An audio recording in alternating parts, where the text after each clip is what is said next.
Hi అండి, అందరికీ నమస్తే.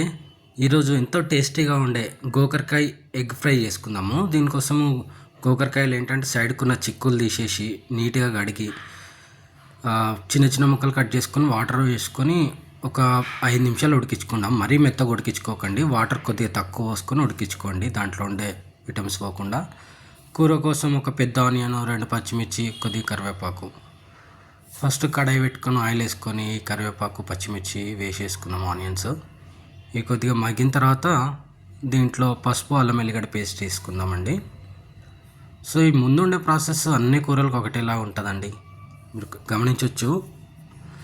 కొద్దిగా అల్లం వెల్లిగడ్డ పసుపు వేసి కొద్దిగా ఫ్రై అయిన తర్వాత మనం ఉడకబెట్టుకున్న గోకరకాయలు ఉన్నాయి కదా, సో ఇవి వేసుకొని ఒకసారి కలిపేసుకొని ఒక 3-4 నిమిషాలు ఆయిల్లో కొద్దిగా ఫ్రై అయ్యేదాకా పెట్టుకుందామండి, మూత పెట్టుకొని. చూడండి, కొద్దిసేపు ఈ మసాలాలో మన అల్లం వెల్లిగడ్డ ఇవంతా బాగా పట్టింది కదా గోకరకాయలకి. సో ఇప్పుడు మనం కారం వేసుకుందామండి. ఒక 2 స్పూన్ల కారం వేసుకుందాము. 1 స్పూను అంతా ఉప్పు వేసుకుందాము. 1 స్పూన్ అంతా ధనియాల పొడి వేసి మూత పెట్టి ఆయిల్లో కొద్దిసేపు కారం ఫ్రై చేద్దామండి.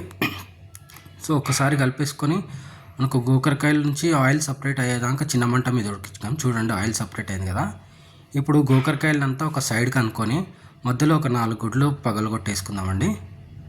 ఇది కలపొద్దండి, అప్పుడే జస్ట్ వేసి కొద్దిగా అంటే పైనంగా కొద్దిగా ధనియాల పొడి వేసి మూత పెట్టి చిన్న మంట మీద ఉడికించుకుందాము.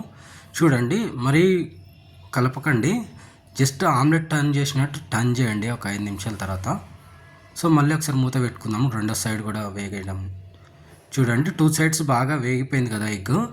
ఇప్పుడు అంతా ఒకసారి కలుపుకుందాం. మరి చిన్న చిన్న ముక్కలుగా కట్ చేసుకోకండి, కొద్ది పెద్ద పెద్ద ముక్కల్లాగానే కట్ చేసి పైనంగా కొత్తిమీర వేసి ఒక 5 నిమిషాలు చిన్న మంట మీద ఉడికించుకుందామండి. ఫ్లేవర్ అంతా మొత్తం గోకరకాయలకు పట్టేటట్టు. సో ఈ కూర ఎంతో టేస్టీగా ఉంటుందండి, మనం అన్నంలోకి, చపాతీలోకి కానీ కొంచెం బాగుంటుందండి టేస్ట్ అయితే. ఒకసారి ట్రై చేసి మీరు కూడా ఎలా వచ్చిందో కామెంట్ రూపంలో తెలియజేయండి. కూర మాత్రం చాలా బాగా వచ్చిందండి. ఏం రెసిపీస్ కావాలో కామెంట్ చేయండి. Please like, share and subscribe అండి. థ్యాంక్ యూ ఫర్ వాచింగ్ అండి. Please support us.